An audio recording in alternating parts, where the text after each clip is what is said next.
تو تم تھے تمہارے آبا، بتاؤ تم کیا ہو، ہاتھ پہ ہاتھ دھرے منتظر فردا ہو. ہم بیٹھ کر یہ سوچ رہے ہیں آئے گا کوئی مسیحا، آئے گا کوئی وہ ہمارے لیے کوئی بات کرے گا، ہمارے لیے کوئی بات کرے گا. اقبال کہتا ہے نہیں، فریاد ز افرنگو دل آویزی افرنگ، فریاد ز شیرینیوں پرویزی افرنگ، عالم ہماز ویرانہ چنگیزی افرنگ، معمار حرم باز بتعمیر جہاں خیز، از خواب گراں خواب گراں خواب گراں خیز. اقبال کہتا ہے اٹھے مسلمان، تو ان کفن چوروں سے، ان اقوام متحدہ کے چوروں سے یہ امید رکھتا ہے کہ وہ تیرے کشمیر کی بات کریں گے، وہ تیرے فلسطین کی بات کریں گے، وہ تیرے برما اور عراق اور بوسنیا کی بات کریں گے. اقبال کہتا ہے نہیں، یہ تو کفن چور ہیں، انہوں نے تو بیٹھ کر پلان بنایا ہوا ہے کہ اس بھیڑ کو تو پکڑ لے، اس بھیڑ کو میں پکڑ لیتا ہوں، اس بھیڑ کو تو پکڑ لے، اس کو میں شدت پسند کہہ دیتا ہوں، اس کو میں قدامت پسند کہہ دیتا ہوں، اس کو میں دہشت گرد کہہ دیتا ہوں، اس کو میں فلاں کر دیتا ہوں، اس کو میں جناب یہ کہہ دیتا ہوں کہ انہوں نے جناب فلاں کو اٹھایا فلاں کیا، یہ کر کے میں پوری سلطنت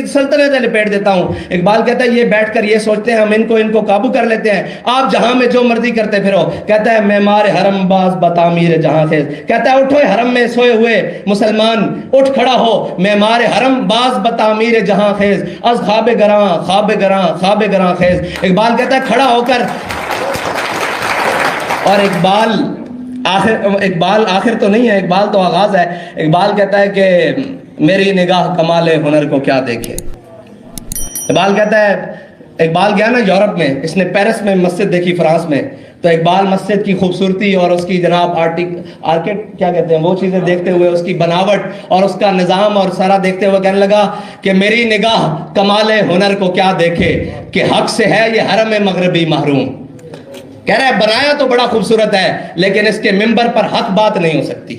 یہ کمال ہے، میری نگاہ کمال ہنر کو کیا دیکھے کہ حق سے ہے یہ حرم مغربی بیگانہ، یہ حرم نہیں ہے. اقبال مسجد کو کہہ رہا ہے. ہم کہتے ہیں جی مسجد میں یہ نہیں. اقبال کہتا ہے جس مسجد میں حق بات، جس ممبر سے حق بات بیان نہیں ہوتی وہ مسجد ہے ہی نہیں. کہتا ہے یہ حرم نہیں ہے، فرنگی کرشمہ بازوں نے تنے حرم میں چھپا دی ہے روح بت خانہ. اقبال کہتا ہے یہ حرم نہیں ہے، اس کا تن حرم والا رکھا ہے لیکن اندر انہوں نے بت رکھ دیے ہیں. وہ بت جو کچھ بھی ہو جائے دنیا میں وہ بیٹھ کر آپ کو نماز روزے اور زکوٰۃ کے مسائل بتائے گا، وہ یہ نہیں بتائے گا حضور 27 غزوات میں تلوار اٹھا کر خود بھی گئے. کیوں تکلیف ہے جی، کیوں تکلیف ہے پوری امت کو؟ وہ ایٹم بم مار دے پوری دنیا پہ، کوئی ان سے سوال کرنے والا نہیں ہو، اور ہم اپنے آقا و مولا کی تلوار کی حفاظت بھی بڑے ڈر کے کرتے ہیں کہ جناب نہیں جی اسلام امن سے پہلا ہے. بھائی اسلام ہر اس عمل سے پہلا ہے جو میرے آقا و مولا نے کیا ہے. صرف امن سے نہیں، ہر اس عمل سے پھیلا ہے جو میرے آقا و مولا صلی اللہ علیہ وسلم نے کیا ہے. اور اقبال کیا کہتا ہے اس پہ؟ کہتا ہے قبضے میں یہ تلوار بھی آ جائے تو مومن. کبھی نہیں بتائیں گے یہ اقبال، یہ آپ کو وہی سنائیں گے چین اور اب ہمارا ہے، ہندوستان ہمارا ہے، دائیں بائیں لب پہ آتی ہے دعا، یہ دعا بن کے تمنا آتی ہے. لیکن اقبال آگے کیا کہتا ہے؟ کہتا ہے قبضے میں بھی یہ تلوار بھی آ جائے تو مومن، یا خالد جاں باز ہے یا حیدر کرار.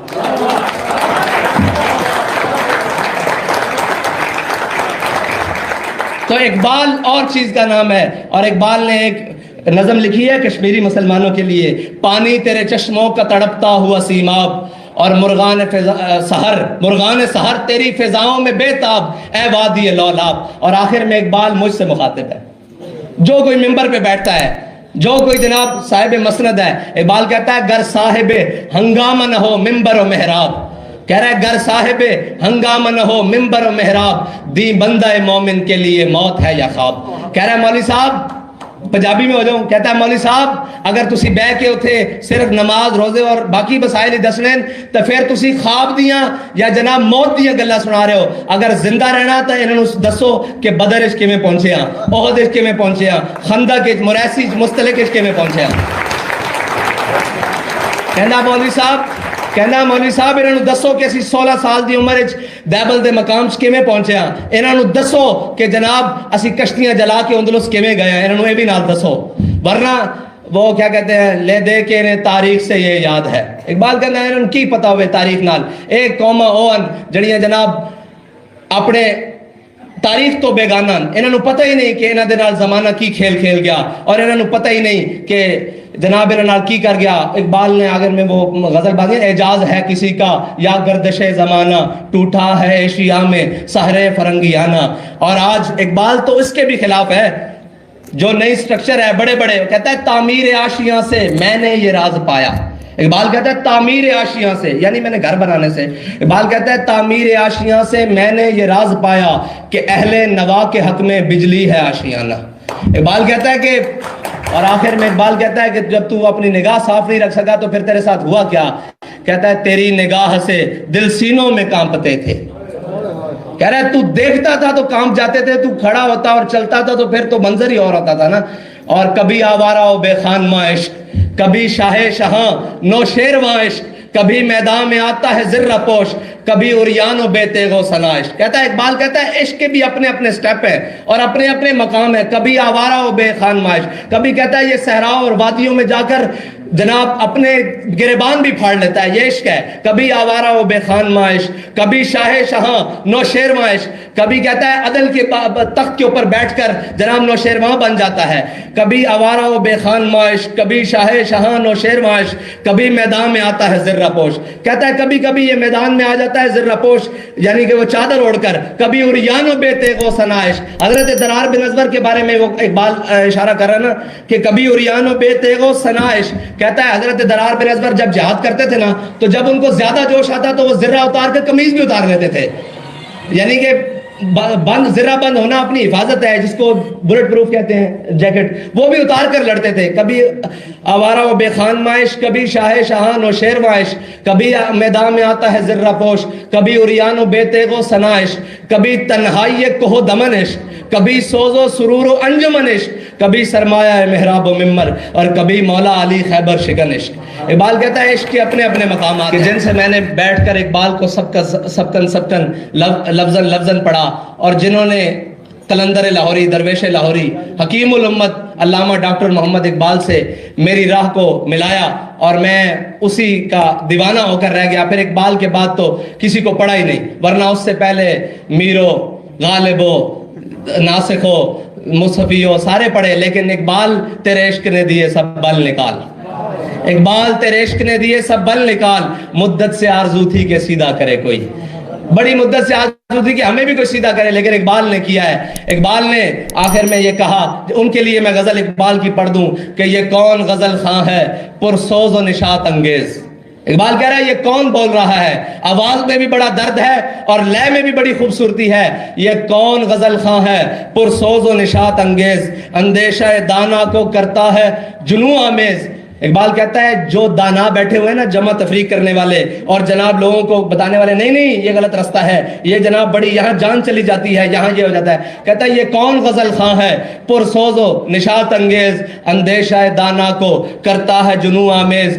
گو فکر بھی رکھتا ہے انداز ملوکانہ، ناپختہ ہے پرویزی بے سلطنت پرویز. اب حجرہ صوفی میں وہ فکر نہیں باقی، خون دل شیراں ہو جس فکر کی دستاویز. اے حلقہ درویشاں وہ مرد خدا کیسا ہو جس کے گریباں میں ہنگامہ رستاخیز. اقبال کہتا ہے اوے اللہ کے بندے، اگر تجھے وہ کوئی درویش مل جائے جو تجھے پکڑ کر تیرا ہاتھ حضور کی بارگاہ تک لے جائے تو وہ خالی درویش نہیں ہے، وہ اپنے گریباں میں قیامت جیسے ہنگامے رکھتا ہے. اقبال کہتا ہے اے حلقہ درویشاں وہ مرد خدا کیسا میں ہنگامہ رستاخیز، اور جو ذکر کی گرمی سے شعلے کی طرح روشن، جو فکر کی سرعت میں بجلی سے زیادہ. یہ اقبال کا کمال ہے کہ جو لفظ عام شعر ہو جائیں گے وہ کبھی بھی زبان پر نہیں چڑھیں گے، لیکن جو دوسرے ہیں وہ اقبال کہتا ہے جو ذکر کی گرمی سے شعلے کی طرح روشن، جو فکر کی سرعت میں بجلی سے زیادہ تیز. اور اقبال کہہ رہا ہے تیری تباہی ایسی نہیں ہے، کہتا ہے انداز ملوکانہ رکھتا ہے گو فکر بھی. اقبال کہتا ہے تو کیا سمجھتا ہے کہ اللہ تجھے ایسے ہی چھوڑ دے گا؟ کہتا ہے ملوکیت آثار جنوں پیدا کرتی ہے. اقبال کہتا ہے یہ جو ملوکیت ہے نا، جب باپ آیا تو پھر بیٹا آیا. میں اپنے آپ کو ملوکیت کا ایک بندہ سمجھتا ہوں، اس لیے کہ میں اس مسند کا کم از کم حقدار نہیں ہوں. مجھ سے بہت سارے اچھے ہیں، لیکن میری مجبوری ہے جس دن میں یہ سمجھوں گا یہ مجھ سے بہتر ہے، میں اس کو اسی مسند پر لا کر کھڑا کر دوں گا. میں ملوکیت کا ماننے والا نہیں ہوں، میں اس کا ماننے والا ہوں کہ جو حقدار ہے اس کو حق ملے. اللہ کے نشتر ہیں تیمور ہو یا چنگیز. اقبال کہتا ہے یوں داد سخن دیتے ہیں مجھ کو عراق و پارس. اقبال کہتا ہے کہ اہل عراق اور پارس مجھے یوں داد سخن دیتے ہیں، یہ کافر ہندی بے تیغ و ثنا ہے خوریز۔ اقبال کہتا ہے یہ جو منکر ہندی پھر رہا ہے نا، اس کے ہاتھ میں تلوار، تیر، نیزہ، گولی تو نہیں ہے، لیکن ہر کسی کا جگر پگلاتے ہوئے جا رہا ہے۔ اور پھر اقبال نے آخر میں حضور کی بارگاہ میں جو پیش کیا ہے، اقبال کہتا ہے کہ تو غنی از ہر دو عالم من فقیر، روز محشر عذر ہائے من پذیر، ور حسابم رات بینی ناگزیر، از نگاہ مصطفیٰ پنہا بگیر۔ اقبال کا توازن بھی ہے شاعری کے ساتھ، وہ 2 اشعار آپ کو سنا دیتا ہوں۔ اقبال بڑی وسعت رکھتا ہے، بڑا ٹائم چاہیے اس کے لیے اقبال کے لیے۔ اقبال آخر میں اعلیٰ حضرت بریلوی نے فرمایا کہ حاجیو آؤ شہنشاہ کا روزہ دیکھو، کعبہ تو دیکھ چکے اب کعبے کا کعبہ دیکھو، دل کو ہم سمجھا بجھا کے سوئے کعبہ لائے تھے، اب دل ہمیں سمجھا بجھا کے سوئے جانا لے چلا۔ تو ایک بار بھی کہتا ہے تو فرمودی راہ بتہا گرفتیم ورنہ جز تمہارا منزل نیز، کہتا ہے یا رسول اللہ آپ نے فرمایا کعبے جانا ہے، جا کے حجر اسود کو بھی چومنا ہے، مقام ابراہیم پہ نفل بھی پڑھنے ہیں، تو فرمودی راہ بتہا گرفتیم ورنہ جز تمہارا منزل نیست، کہتا ہے یا رسول اللہ ورنہ آپ کے در کے علاوہ میرا جانا کہیں بنتا نہیں ہے۔ یہ اقبال کا عشق ہے۔ اور پھر اقبال کہتا ہے لوگ وہ ساری تجلیوں کی اور باتیں کرتے ہیں نا، اقبال نے خود کہا، کہتا ہے تور موجے از غبار خاناش کعبہ را بیت الحرم ای کاشاناش۔ اقبال کہتا ہے لوگ طور پہاڑ کی باتیں کرتے ہیں، میں اپنے آقا و مولا کی شان بتاؤں۔ ہمارے آقا و مولا صلی اللہ علیہ وسلم کے جو صحن میں حضرت عائشہ صدیقہ نے جھاڑو دیا، اس جھاڑو سے جو گرد و غبار اٹھا، طور تو اس کا بھی مقابلہ نہیں کر سکتا۔ اللہ تعالی ہم سب کو حضور سید عالم صلی اللہ علیہ وسلم کی سچی پکی غلامی عطا فرمائے، اور اقبال کے اس شعر کے مصداق بنائے، جب عشق سکھاتا ہے آداب خدا اور نا امید نہ ہو ان سے اے رہبر فرزانہ، کم کوش تو ہیں لیکن بے ذوق نہیں راہی۔ اور اقبال کہتا ہے کہ آخر میں اے طائر لاہوتی اس رزق سے موت اچھی جس رزق سے آتی ہو پرواز میں کوتاہی۔ اللہ تعالیٰ مجھے اور آپ کو عمل کی توفیق عطا فرمائے اور اقبال کو سمجھنے کی توفیق عطا فرمائے۔